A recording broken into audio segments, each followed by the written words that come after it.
मीरपुर नाम के शहर में तेजस अपनी पत्नी नीरू के साथ रहता था। पति पत्नी दोनों ही नौकरी करते थे। एक दिन तेजस गांव अपनी माँ के पास फोन करता है। हेलो, प्रणाम माँ। जीते रहो माँ, तुम दादी बनने वाली हो। अरे वाह, ठीक है बेटा, मैं कल ही आती हूँ। जब माँ जी शहर पहुंची तो बेटे बहू ने बहुत अच्छे से स्वागत किया। लीजिए माँ जी चाय। अरे गर्मा गर्म पकोड़े ले आओ माँ के लिए।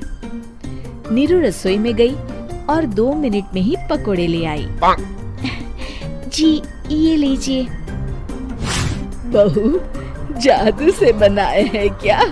अभी तो रसोई में गई थी। यम्मी।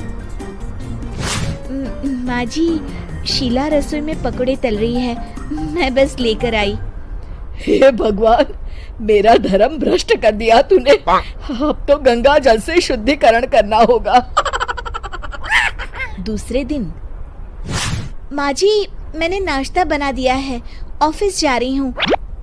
पर अभी तो घर का सारा काम पड़ा है। शीला आती ही होगी, झाड़ू पोछा बर्तन कपड़े वो सब कर लेगी।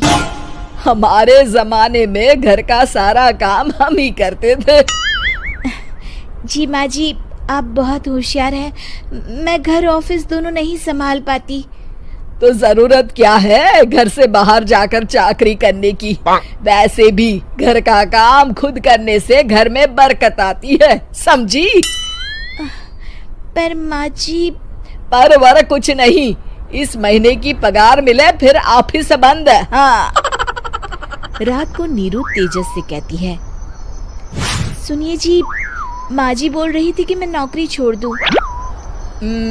वैसे ठीक ही तो है, अभी तुम्हें आराम की जरूरत है।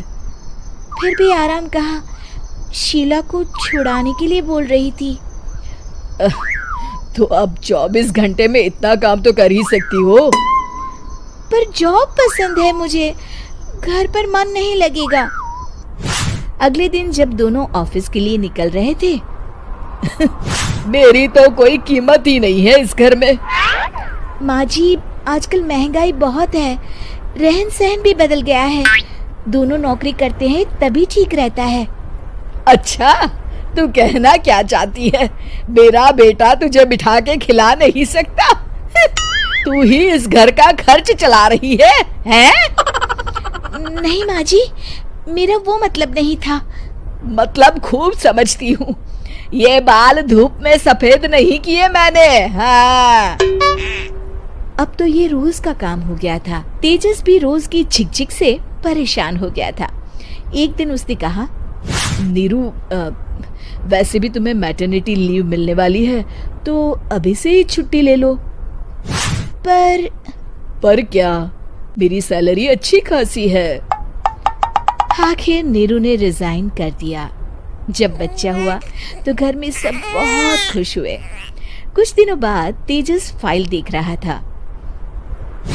क्या हुआ तेजस, कुछ परेशान लग रहे हो? हाँ, वो हमारी जितनी सेविंग्स थी वो तो हॉस्पिटल में और छठी के फंक्शन में खत्म हो गई है नीरू। और अभी वैसे मंदी चल रही है तो मैं बोल रही थी कल मुन्ना को हेपेटाइटिस का टीका लगवाना है। नीरू, क्या पोस्टपोन नहीं कर सकते? नहीं जी, बिल्कुल नहीं। अब तेजस को समझ में आ रहा था कि उससे गलती हुई है। पैसों की कमी का असर घर के माहौल पर भी पड़ रहा था। अगले दिन, बेटा मेरा चश्मा और ये दवाइयाँ ले आना, पर्चा देते हुए माँ जी ने कहा। जी। तेजस, मुन्ना के लिए दूध का डिब्बा और डायपर भी ले आना, और ये किराने के सामान की लिस्ट है, इसे भी लाना है। तेजस गुस्से में लिस्ट मरोड़कर फेंकता है और चिल्लाता है, पैसे क्या पेड़ पर उगते हैं? ये ले आना, वो ले आना। अरे पर ये जरूरत का सामान ही है। वो गुस्से में बिना कुछ कहे ऑफिस चला गया। अरे लंच तो ले जाइए। नीरू दौड़कर डिब्बा पकड़ाती है। एक दिन खाना खाने के बाद, नीरू, अब तो मुन्ना कुछ बड़ा हो गया, तो अब तुम वापस ज्वाइन कर लो ना जॉब। पर इस रिसेशन में जॉब मिलना बहुत मुश्किल है। ट्राई तो करो। फिर मुन्ना, माँ जी है ना, और एक फुल टाइम मेड भी लगा लेंगे। पर माँ जी, उन्हें तो पसंद नहीं। तभी माँ जी वहाँ आ जाती है और प्यार से नीरू के सर पर हाथ फेरते हुए बोलती है, अब मेरी समझ में आ गया बहू, पहले के और अब के समय में अंतर है। तुम काम शुरू करो, मुन्ना की जिम्मेदारी मेरी। मेरी प्यारी माँ जी। ये कहकर नीरू उनके गले लग गई। शिक्षा, परिवर्तन संसार का नियम है, हमें भी समय के साथ चलना चाहिए। उम्मीद है कि आपको हमारी ये कहानी पसंद आई होगी।